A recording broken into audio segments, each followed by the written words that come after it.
So, I got a few souvenirs on my vacation. Hey everyone, usually I'm on the other side of the camera, but I did just want to pop in to say I just got back from vacation, just went back home for a few days. Was able to go to some amazing shops. Aside from just popping into the occasional Walmart or Target, I was also able to go to Second Chance Toys and Collectibles in Marietta, Georgia, and Wizard Video Games in Gainesville, Georgia.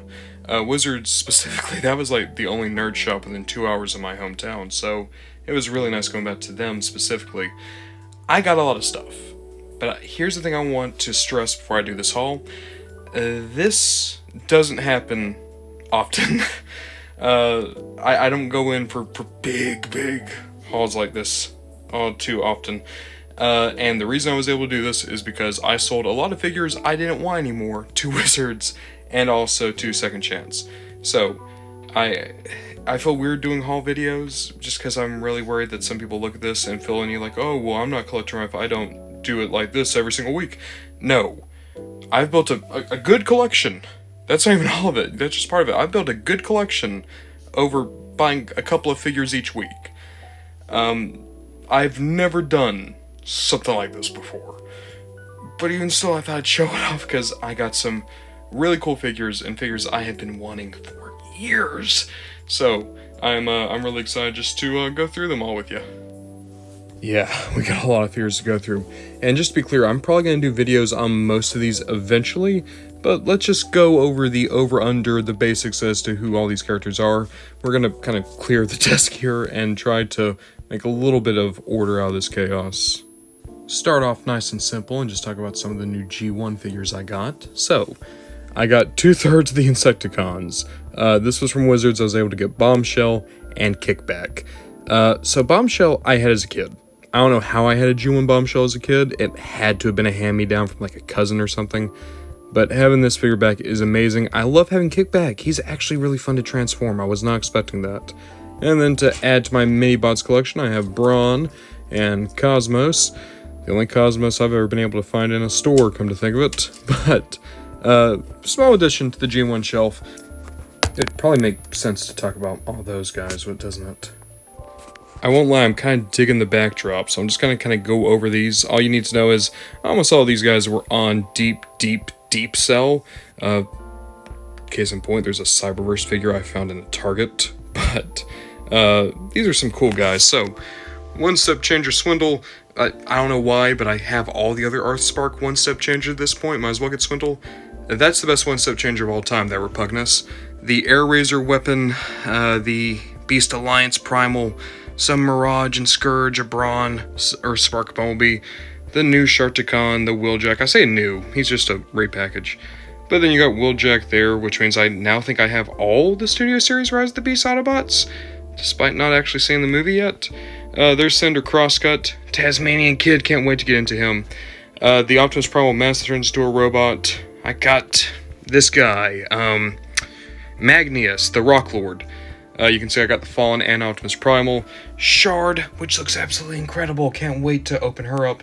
And Chromia, which also looks just positively great. And oh yeah, I got the mainline Rhinox, because I really liked the mainline Primal and Prime. Figured I'd give Rhinox a shot. Yeah, I don't think these guys are as exciting, and I'm definitely going to be reviewing all of them eventually, just because when they're in the box, it's just a lot easier to do that. But hey, thought I'd show them off. Again, I'll say it, I do like that as a backdrop. I'm not going to use it for every video or anything, but for this video, nice backdrop. As a change of pace, I'll talk about the only things I got on this trip that weren't Transformers. So this is a very old Mario. Can I find the copyright year on it? It's hard to read because of the paint. One sec. Yeah, I can make out Nintendo and nothing else. Yeah, I just found him at a flea market. Thought he looked cool. And then I got 2 GoBots. So this is Heatseeker. He turns into the same jet that Starscream turns into, but his transformation's so much more clever. And this is Smallfoot, one of my favorite GoBots ever. Their transformation is very similar to G1 Gears, which is why when they made Smallfoot into a Transformer, they just used the Gears mold. Oop, here. It's a little bit stiff on this copy. But there we go, we have little Smallfoot. And they're about to release a new Smallfoot. I cannot wait. I'm having an issue. There we go. There we go. Oh. They're shy. Some absolute randos up next, but just a couple of Transformers I've been looking for.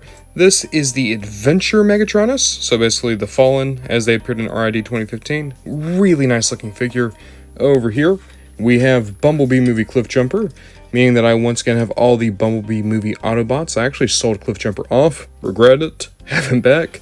We'll talk about this guy next. This is the Deluxe Brawn from the 07 movie. There aren't many 07 figures I wanted back, but Brawn, this is a figure I never had as a kid. I really love the look. Can't wait to mess with them more. And then this is the Warrior Soundwave from Cyberverse. I love this figure. It is my favorite Soundwave from Cyberverse. Alongside that, they have my favorite gimmick. So, you hit this button here and watch this. Oh, well, there we go. You gotta hit that. But yeah, Laserbeak pops out. I love that gimmick. It is so simple, and the transformation on this figure is still really nice. Oh, come on, Laserbeak, work with me. There we go.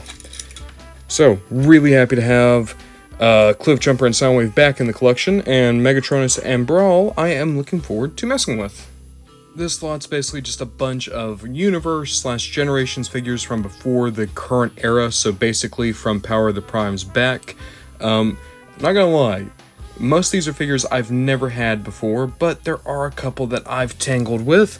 So, this is Armada Starscream, came out for Thrilling 30, sold it, don't know why. I love this figure, it is spectacular.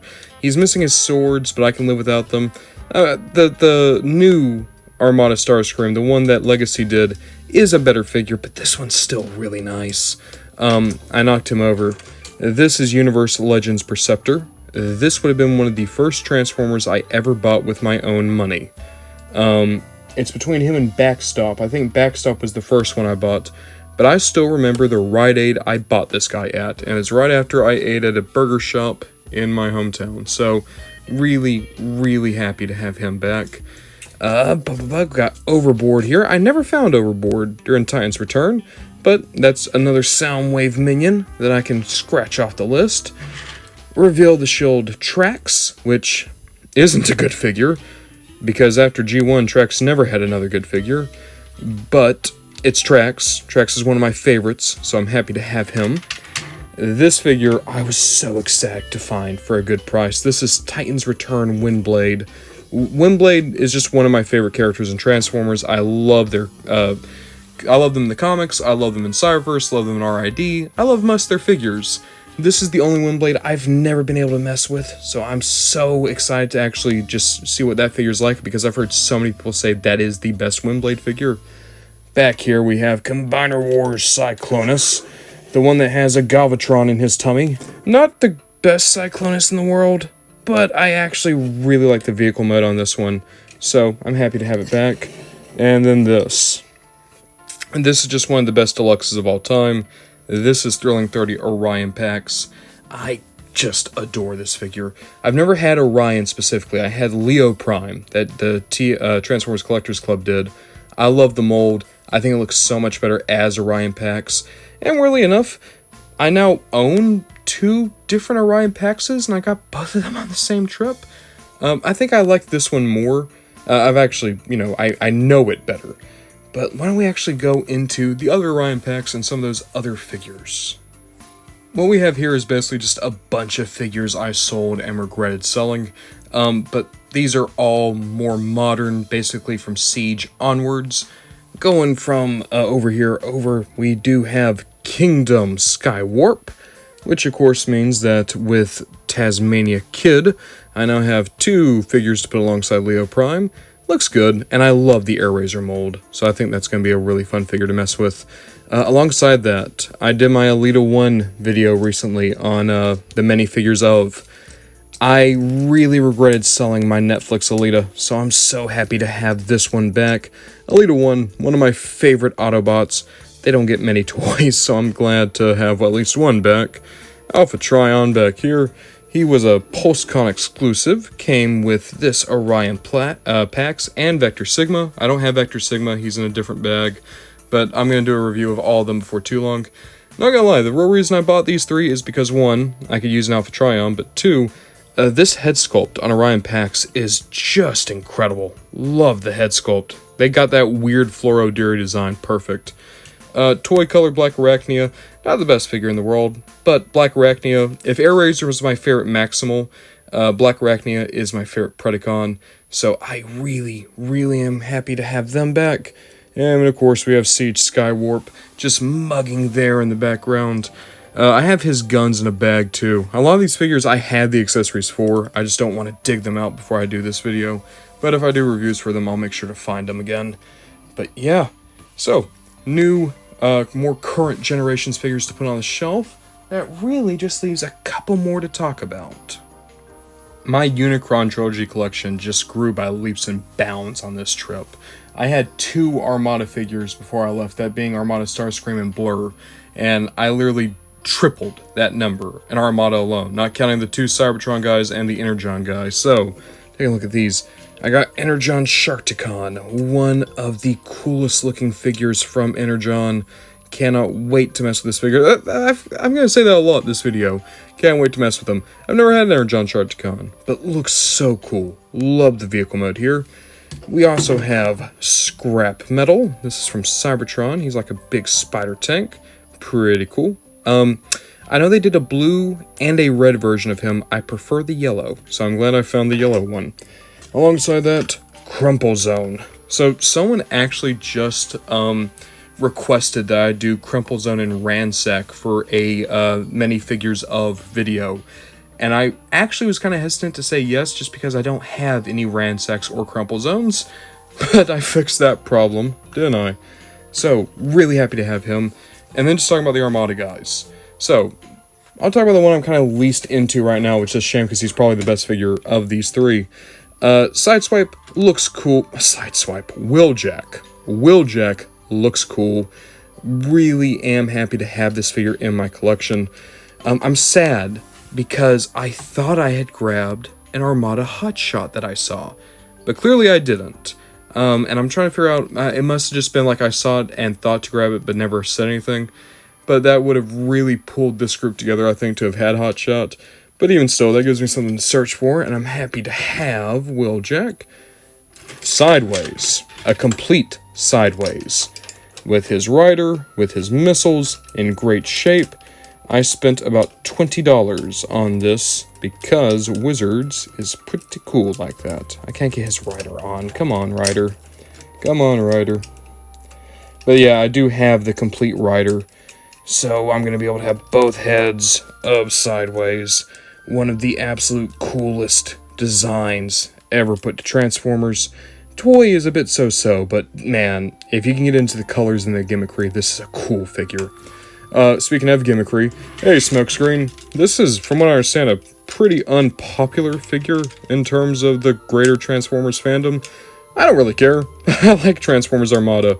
Other than the movie, it was kind of the first thing I ever saw of Transformers, so I have a soft spot for it. Really happy to have Smokescreen. Now all I need to do is find Hoist, but the cream of the crop. And to be clear, I have his Minicon and I have his wing. They're in the accessory bag. But I found Armada Thundercracker. I have never seen this figure in person. And it's a big deal to me because 1, when I think of Armada Starscream, I actually think of him in these colors. But 2, this would have been my introduction to Thundercracker, period. Because he wasn't in the movies. He was in Season 2 of Animated. But before I saw any of that, I had a DVD in which Starscream mentioned that he now looked like Thundercracker. So, yeah, it's really weird to think I'm nostalgic for being a kid and asking who the hell is Thundercracker, but I am, and I'm so happy to have this guy. His colors are just beautiful. Not the best figure in the world, but I'm really happy to have this guy with all his stuff, and I think he's going to look great next to my Armada Starscream on the shelf. As you can see, I found a lot of really cool Transformers on this trip. If I had just found these guys, my mind would still be blown. But I found 2 of my absolute holy grails on this trip too. And I was able to afford them after I traded in the stuff. And I also found just a weird oddball. So I think we're going to wrap this video up first looking at that oddball and then looking at the 2 figures that I have been desperate to find for years. One of them I've been desperate to find for like 15 years, I think, at this point. So, yeah, let's look at those guys. Here's the oddball. So, this is not Galaxy Landmine. This is Galaxy Force Cybertron Guard Shell. This is the Japanese release of Landmine, still mint in the box. And the box is in pretty rough shape. You can see there's a crease here, some bad damage here in the corner, really bad crease here on the side. It's a shame. Also, just look at how beautiful the Cybertron, or the Galaxy Force boxwork art. Like, look at that. That's so cool, that big battle display. I got this for cheap. They were asking for about 30 bucks for it. But yeah, that means I have a boxed Japanese Unicron Trilogy figure. Now we'll talk about the first of my two Grells, that being Timeline's Airazor. Airazor is my favorite Maximal. I am close to having every Airazor figure, and I'm really excited to have that. I actually already had the Timeline's Airazor that was done out of Energon Slugslinger, but I thought I would never be able to get this BotCon Airazor just because last BotCon they had a smaller production run. A lot of those figures are a little bit harder to come by, it feels like. But yeah, I got this figure. It's done using the Thrilling 30 Windblade mold. Not a great mold, and admittedly this is not the best Airazor, but man, it's actually really nice to have. It would be like if I could find like Darkseid Dinobot. I know it's not the best figure in the world, but it's a very unique figure of one of my favorite Transformers. That's kind of how I feel about this Airazor. I'm absolutely blown away by it, and I think it is the best that this mold ever looked after being Windblade. Yes, that means that I do like this version of the mold more than I like Legends Slipstream. So what figure could I be more excited for than a boxed Japanese Cybertron figure or a BotCon figure? Well, I'll tell you, it's one that I would have found out many, many years ago when I first discovered a little YouTuber named Vangelis. And it was a figure that I thought I would never get because it was only released in Japan, and all these years later, it's retained its value pretty well. That would be Alternate Thundercracker. Let me fix the lighting here. Here we go. So, if you don't know what Alternity was, this was basically the sequel series to Alternators. And they did Optimus, they did Bumblebee in Alternity, which was the only way to get a Alternator-style version of Bumblebee. They also did the Seekers. Thundercracker, one of my favorite Transformers. Like, if I were to say my favorite Decepticon, it's between him and Soundwave any day of the week. This is one of the most unique Thundercrackers there are. You can see he is just this funky looking car mode. And I think this figure looks absolutely spectacular. Man, sometimes life is pretty cool. Like, I'm just thinking, right? I'm really lucky. Like, I was able to sell off a lot of figures that I didn't care for and get so many amazing figures from so many cool people. It was a good trip. It would have been a good trip without any of this, just so we're clear. I had an awesome vacation, but man, I'm speechless. I don't have any words to say. I feel like I need to stress this again. Don't take this as something that you have to do. Don't take this as what a normal collector does. I've been collecting since I was 15 years old. That's 10 years of collecting now. And this is the only time I can ever say, yeah, that was a haul. And it was after I sold, I think when all was said and done, I sold over $1,000 worth of wrestling figures to be able to afford to do this. So, just be aware of those things. But thank you guys so much for watching. I hope you enjoy this video. I wouldn't be expecting another one like this from me anytime soon. But I'll get to reviewing most of these figures eventually. As for him, though, I'm going to be saving him for a special video down the line, I think.